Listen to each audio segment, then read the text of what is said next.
Bonjour à tous, aujourd'hui je vous retrouve pour une nouvelle vidéo, donc cette fois-ci ce sera un lecture manga, donc c'est parti. Donc j'ai lu le tome ou le one shot Spicy and Sugary, donc c'est de Norikazu Akira et c'est chez Teifu.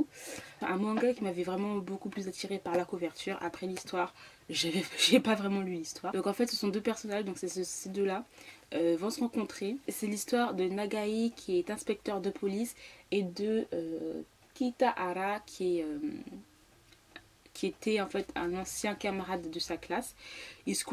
Quand ils étaient au lycée, en fait ils se parlaient pas vraiment, hein.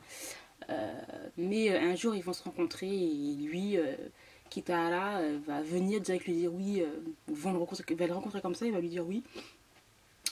Est-ce que tu peux m'héberger comme ça en mode tranquille, tu peux m'héberger et tout, parce que le gars il est hyper ouvert, hein. Et l'inspecteur de police est là en mode oui d'accord, enfin voilà, il est pas très il est pas très sûr, il est en mode ouais d'accord ok pourquoi pas, donc bon, il héberge et tout. Et après j'ai envie de dire c'est pas un manga hyper intéressant en fait, clairement c'est pas, il est très très moyen, hein, comme manga je trouve, parce que voilà on a la moitié ouais, sur la moitié en fait du manga, on a toujours la même chose, toujours la même répétition. Le fait est que Kitahara vient vers l'inspecteur de police, lui dire oui voilà, est-ce que tu peux m'héberger quelque temps parce que j'ai des problèmes. Le gars il accepte. Donc en même temps il accepte aussi son bordel, il accepte son caractère, etc. Et ensuite, quelques jours après, le gars il arrive, il dit à l'inspecteur de police, bon ok d'accord c'est bon, j'y vais, je te laisse, c'est bon, j'ai réglé les problèmes, hop, il part. Quelques jours après, le gars il revient et dit oui, j'ai encore des problèmes, est-ce que tu peux revenir m'héberger, etc. Donc sur ça, parce que sur toute la moitié du livre, c'est comme ça. Donc je me suis dit voilà, c'est hyper répétitif. Et après, le gars, Kitahara, va avouer à l'inspecteur de police comme quoi qu'il est gay et tout. Et l'inspecteur de police va être un peu choqué. Mais après, il va se rendre compte que voilà, il le regarde de plus en plus. Et il commence à ressentir pour lui. Et voilà, ça commence à avoir une histoire comme ça. Donc, je trouve ça bof. Après, voilà, sans plus quoi. Après, on a des... C'est vers la fin qu'on a des scènes explicites, donc voilà, c'est vers la fin. Ouais, vers la fin, donc voilà. Les dessins, bof, hein, enfin j'avais bien aimé au début, mais après, quand j'ai bien regardé, c'était pas exceptionnel, quoi. Donc voilà, je sais que j'ai un autre manga j'ai un autre manga de cet auteur-là. Donc voilà, je le lirai pour voir pour voir la différence entre ces deux-là. À voir. Ensuite, j'ai lu le tome 1 de Lovely Friday, c'est ça? Oui. De Arina Tanemura. Donc c'est chez Delcourt Tonkam. Que j'ai vraiment beaucoup aimé. En plus, cet auteur, donc Arina Tanemura, c'est une auteure que j'aime beaucoup à cause de ses dessins aussi. J'essaie d'avoir vraiment toute la collection, mais je ne suis pas riche, donc voilà. Et puis je craque à chaque fois sur d'autres séries. Mais j'essaie d'avoir toutes ces œuvres parce que franchement, je suis vraiment... en amour pour ses dessins. C'est très shoujo, avec des très grands yeux, avec voilà, c'est très girly, mais moi j'aime énormément. Donc là en fait c'est l'histoire de Ai qui est amoureuse en fait d'un troisième année, donc un gars qui est un peu plus âgé d'1 an. Elle va tout le temps à la bibliothèque et elle essaie de le voir à chaque fois à la bibliothèque puisqu'elle est au CDI, voilà. Le gars en fait il vient tout le temps la voir et tout, bon c'est pas vraiment ses intentions. En fait, c'est le vendredi, tout ça ça se passe le vendredi et un jour sa mère va lui dire oui voilà, est-ce que tu pourrais donner des cours à ton cousin, etc. Parce que voilà, il a un petit peu, il a des problèmes, il a des retards, etc. Donc est-ce que tu peux l'aider? En plus tu vas être un peu payé. Donc voilà, elle dit, oh, elle se dit bon je vais te payer, c'est cool, comme ça j'aurai un peu d'argent de poche. Donc voilà, il va et elle commence à faire ses cours pour son cousin. Donc son cousin qui est là. Quand on l'aborde, voilà, on croit que le gars il est hyper mignon, comme un ange, etc. Mais en fait, c'est un petit démon, puisque son cousin est amoureux d'elle, donc voilà. Et en fait, il va essayer de tout faire pour un peu foirer la relation qui essaye de naître entre Ai et le gars qui est un peu plus âgé. Et voilà, en fait, ça va être cette histoire. Et franchement, j'ai beaucoup aimé, c'était divertissant. Après, c'est pas non plus extraordinaire. Donc voilà. Ensuite j'ai lu un autre yaoi, donc c'est Adolescence Boys and Hit de Aya Sakio, donc c'est chez Teifo dans la collection Anna. J'ai vraiment beaucoup aimé ce tome là. Par contre il y a énormément de scènes explicites là, clairement je vous le dis clairement, puisque tout simplement en plus l'histoire et le résumé c'est l'histoire comment dire, c'est l'histoire d'un gars en fait qui est en train de se toucher, voilà il est en train de se toucher et tout, et son meilleur ami qui rentre dans la chambre et qui voit ça. Donc tout de suite gros malaise et tout, et le lendemain matin le gars il essaye de passer à autre chose, mais malheureusement donc lui il commence à lui toucher les fesses en fait, et commence l'histoire en fait, voilà ça va être l'histoire de voilà de découvrir tout ça. J'ai trouvé ça hyper marrant, j'ai pas pris ça au premier degré, donc voilà. Après voilà c'est très explicite, c'est la découverte du sexe tout simplement, hein. Voilà donc voilà par exemple une image là où le gars il lui touche ses fesses, bref. Voilà donc après c'est de l'amitié, bien sûr l'amitié à l'amour et tout. Et c'est un one shot franchement qui était plutôt pas mal. Donc après c'est pas extraordinaire, hein, c'est pas dans les profondeurs du truc. C'est un truc divertissant et assez marrant à apprendre au premier degré. J'ai lu le deuxième tome de La fille de la plage de Inyo Asano. Donc c'est chez Imo, que j'ai adoré. Donc j'avais lu le premier tome, je crois que je vous en ai parlé aussi dans une vidéo. Clairement j'adore, j'ai adoré. J'ai adoré. Franchement, j'adore comment cet auteur, en fait, il est vraiment dans... Je pense que les sujets de cet auteur, c'est vraiment... comment dire ça, pas les sujets qu'il fait, mais les sujets principalement dans cette série-là. C'est surtout l'adolescence et tout ce qui est sombre.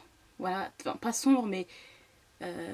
par exemple les amitiés, les amours, mais il n'y a pas que ça, il y a le suicide, il y a énormément de thèmes où dans l'adolescence ben, tout n'est pas rose en fait, et c'est ce que j'ai adoré. Et j'ai adoré ce tome 2 et je me suis dit mais la fin quoi, mais la fin c'est une fin ouverte en fait, et j'adore cet auteur, franchement j'adore, et je pense que je vais lire plusieurs livres de cette plusieurs mangas, plusieurs œuvres de cet auteur, puisque j'adore déjà, les dessins sont magnifiques, franchement j'adore les dessins, c'est vraiment, on voit bien les expressions des visages, j'adore, c'est vraiment trop bien fait. Après comme je l'avais dit dans la vidéo, dans une autre vidéo lecture manga, le gars est assez cru, mais après voilà c'est des adolescents, ils fument, c'est toutes les découvertes de l'adolescence en fait tout simplement, et franchement il est trop bien ce manga. Donc après c'est vrai que il y a des scènes assez explicites aussi dedans, donc clairement voilà quoi, mais j'ai complètement adoré, et c'est clair que je vais lire, franchement c'est vraiment un gros coup de cœur et une très bonne découverte, donc je vais lire vraiment toutes les œuvres de cet auteur parce que j'adore. En plus je crois qu'il y a, si je me trompe pas, c'est pas le Inyo Asano, c'est pas celui qui a fait le manga DDD, Destruction, je sais pas quoi là. Bref, je crois que c'est ça, je pense que je vais me le procurer aussi, donc voilà. J'adore, c'est un tranche de vie, donc c'est pas, il n'y a pas de choses qui se passent hein, énormément, c'est clairement les relations humaines, tout simplement. On est dans la psychologie des personnages, il n'y a pas d'action, mais j'ai adoré. Ensuite, un autre gros coup de cœur que j'ai eu, donc c'est In This World, le tome 1. Donc c'est de Jun Togai et Narcissus. Le tome 1, j'ai adoré. J'ai pris du temps à le lire, ce manga, à l'acheter aussi surtout, mais j'ai adoré, c'est hyper psychologique et j'adore, franchement j'ai adoré. Donc c'est un yaoi pour public averti, puisque là on est dans un thème très sombre, avec la captivité, le viol, on a aussi du meurtre et tout, donc voilà. Donc en fait c'est l'histoire de Asano Katsuya, qui est un profiler et qui va être assigné à une mission, donc à découvrir un peu les crimes d'un meurtrier, un meurtrier, le gars est complètement fou, il tue les gens, ses esclaves, bref, il fait plein de trucs, et le gars en fait, ce professeur, ce profiler doit en fait essayer de savoir quel autre crime qu'il a fait en fait, ce personnage, ce tueur quoi, ce meurtrier. Et en même temps, parallèlement, le gars, le profiler, arrive pas à dormir correctement. il fait beaucoup de cauchemars en fait, où le gars est séquestré, où il y a un gars qui le viole, qui le martyrise, qui le scarifie et tout. Et en fait c'est parallèle et c'est... j'allais dire un truc mais c'est spoiler le truc quoi. Je dis pas, je stoppe dans ma phrase là. Mais voilà, et en fait à la fin de ce premier tome là, on se rend compte qu'en fait tout avait été manipulé, tout avait été bien mis pour que cette situation du profiler vienne dans cette maison où ce meurtrier posait beaucoup de questions à ce meurtrier, et on se rend compte qu'en fait que tout avait été mis en place. C'était un truc de échec et mat quoi. Comme c'était une table d'échecs, tout avait été bien calculé. J'adore, j'ai adoré. Par contre les dessins sont assez... les traits des dessins sont pas légers ou clairs, c'est assez sombre. Donc en plus de ça, vu que c'est assez sombre, voilà, c'est un peu comme ça, et ça va vraiment dans l'ambiance du manga. Et j'ai beaucoup aimé aussi le fait que au début, c'est un peu comme un roman en fait. On a beaucoup voilà. On a quelques pages, on va dire une vingtaine de pages ou dizaine de pages, où c'est comme un roman. J'ai adoré, j'ai hâte de lire le tome 2. Mais en fait, je prends un peu mon temps pour lire, puisque je sais que le tome 3 va sortir en juin. Donc voilà, l'attente quoi, elle est assez longue je trouve. Donc voilà. Mais gros coup de cœur, j'ai adoré celui-là. J'ai lu le tome 2 de Black Prince et White Prince, le tome 2 de Makino. Donc j'ai bien aimé, mais sans plus en fait, hein. C'est dans la même lignée que le tome 1, clairement, c'est pas extraordinaire.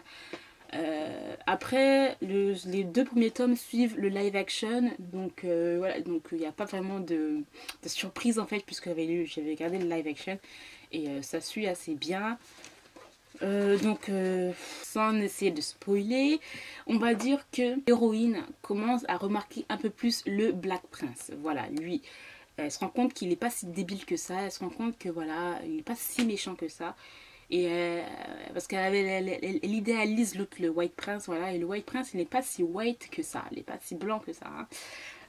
Donc en gros c'est ça, mais clairement c'est pas extraordinaire. Bon, j'aime bien la couverture, les dessins sont pas, non, sont bien, mais bon voilà, il y a un problème avec les nez, enfin, je sais pas, avec les nez qui sont en mode pointu de la life, qui montent jusqu'à là-haut. Mais voilà, franchement dans ce tome là c'est l'héroïne qui commence à avoir un peu plus de sentiments pour le Black Prince, tout simplement.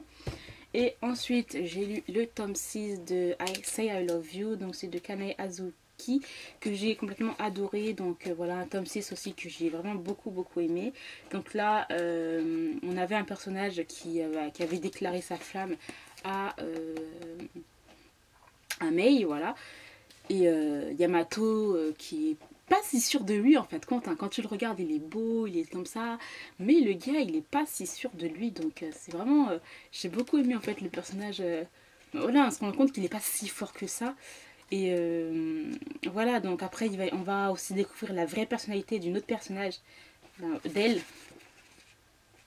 Voilà, d'elle là, je sais pas si vous allez bien voir, elle qui est soi-disant hyper gentille, qui est la top modèle, voilà. Mais on sait très bien que c'est une guerre, hein, voilà. Et puis Yamato et Mei vont faire une sorte de date. Donc ils vont avoir un rendez-vous dans un parc d'attractions. C'était hyper marrant, je trouve qu'il y avait vraiment des petites réactions qui étaient assez marrantes de Mei, qui m'ont vraiment beaucoup fait rire. Bien sûr, à la fin, on va avoir un truc, on va se dire, mais ils vont sauter le pas ou pas. Voilà, j'ai juste ça à vous dire. Est-ce qu'ils vont sauter le pas ou pas? Donc voilà, j'ai très hâte de lire la suite. C'est vraiment un manga que j'adore. Les dessins sont vraiment trop bien. Enfin, moi, personnellement, j'adore les dessins.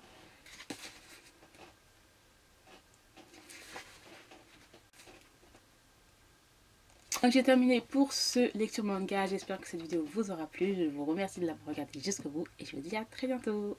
Bye! 뜨겁지도 않아 뜨겁게 소리쳐 I'm super